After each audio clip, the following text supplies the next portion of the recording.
जितनी ब्रज की गोपियां सब दौड़ी भगवान कृष्ण की तरफ।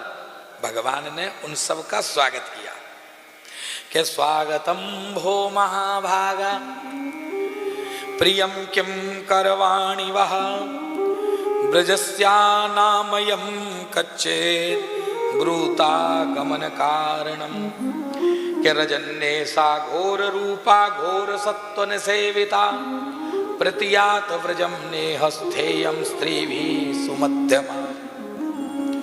स्वागतम भो महाभागा, हे महाभागाओं हम आपका स्वागत करते हैं। क्या कहा? हे महाभागाओं हम आपका स्वागत करते हैं, आओ आओ। प्रियम किम करवाणी वह,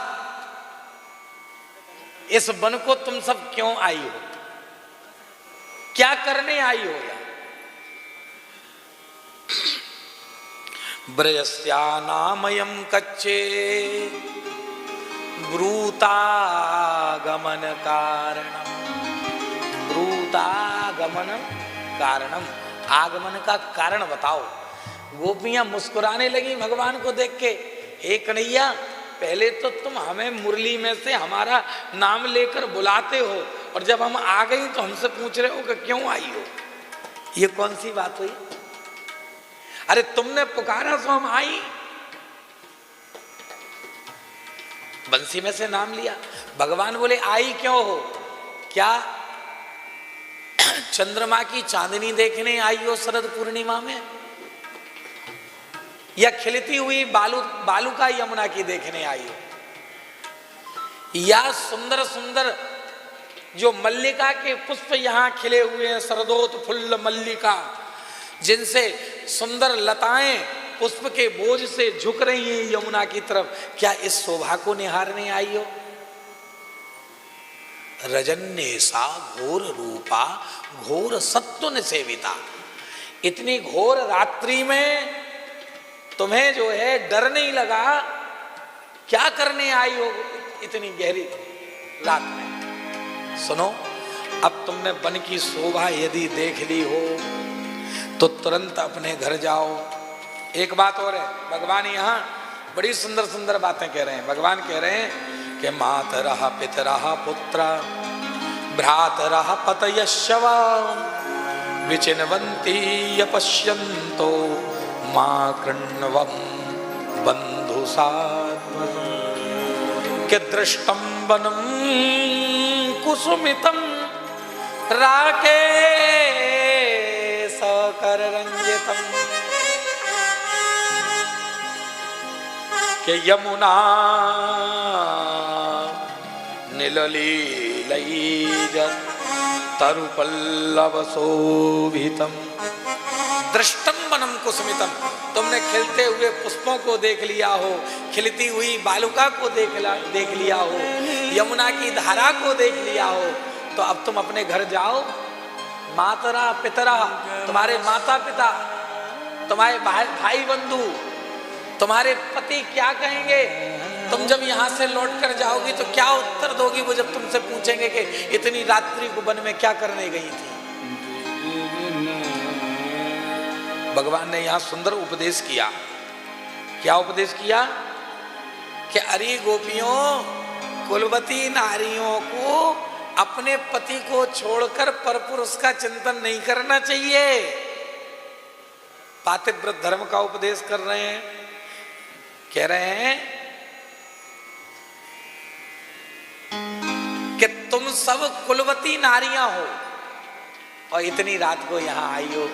लोग हंसेंगे, तुम्हें गाली देंगे, है? क्या कहेंगे लोग?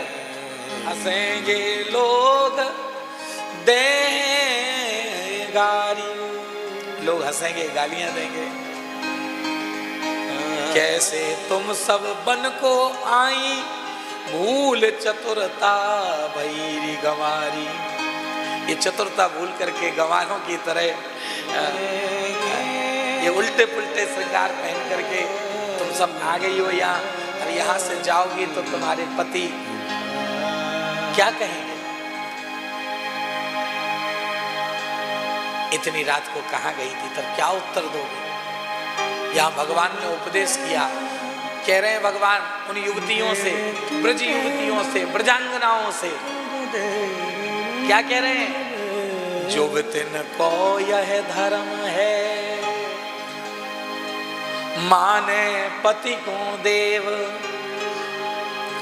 के जुवतिन को यह धर्म है, माने पति को देव, और भजे पराए पुरुष को, सुकुलटिन की यह टेव। कह रहे हैं कि प्रत्येक युवती का यह परम धर्म है कि अपने पति को ही सब कुछ मानकर उनकी पूजा करे, और जो स्त्रियां अपने पति को छोड़ करके पर पुरुष का स्मरण करती हैं वह स्त्रियां कुलटा कहलाती हैं। गोपियों ने भी बड़ा सुंदर उत्तर दिया। गोपियां कहने लगी कि तुम पति मति गति एक ही, तुम मर्यादा कान। हे श्याम सुंदर, असली पति तो तुम ही हो हमारे, तुम ही हमारी मर्यादा हो, तुम ही पति हो, तुम ही हमारी मति हो, और तुम ही हमारी गति हो। बात तो सही है। एक भक्त के जीवन में भगवान ही सब कुछ होता है। किस पति की बात कर रहे हो आप? मैं आपसे एक प्रश्न करूं श्याम सुंदर? भगवान बोले हाँ बोलो। तो गोपी कहती है एक बात बताओ, कोई स्त्री अपने पति के दर्शन के बगैर पानी भी न पीती हो और उसका पति विदेश यात्रा पे जाए, वो अपनी मिट्टी की मूर्त बना के अपनी पत्नी को दे जाए और अपनी पत्नी से कहे कि जब तक मैं ना आऊं तब तक तुम इस मिट्टी की मूर्ति की पूजा करना और भोजन कर लेना, पानी पी लेना। अब वह स्त्री अपने पति की मिट्टी की मूर्ति की पूजा कर रही हो और उसी समय उसका वास्तविक पति द्वार पर आ जाए, तो उस स्त्री को उस मिट्टी की मूर्ति की पूजा करते रहना चाहिए या अपने वास्तविक पति के लिए द्वार खोलना चाहिए? भगवान बोले अरे गोपियों, जब वास्तविक पति आ गया तो मिट्टी की मूर्ति की पूजा करने की जरूरत क्या है? और जितनी गोपियां वहां थीं हाथ जोड़कर गोविंद को धन्यवाद कहने लगी। धन्यवाद गोविंद, धन्यवाद, हम आपके मुख से यही सुनना चाहते थे। आपने कहा कि जब वास्तविक पति आ जाए तो मिट्टी की मूर्ति को लेकर क्या करेंगी? ये दुनिया के जो पति हैं ये तो मिट्टी की मूर्ति है गोविंद, वास्तविक पति तो आप हो हमारे। जब आप आ गए तो इन मिट्टी की मूर्तियों को लेकर हम क्या करेंगे? मीराबाई ने तो यही कहा है ना,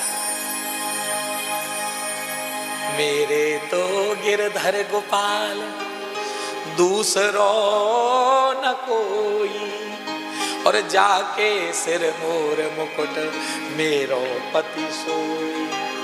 मेरे तो गिरधर गोपाल दूसरो न कोई।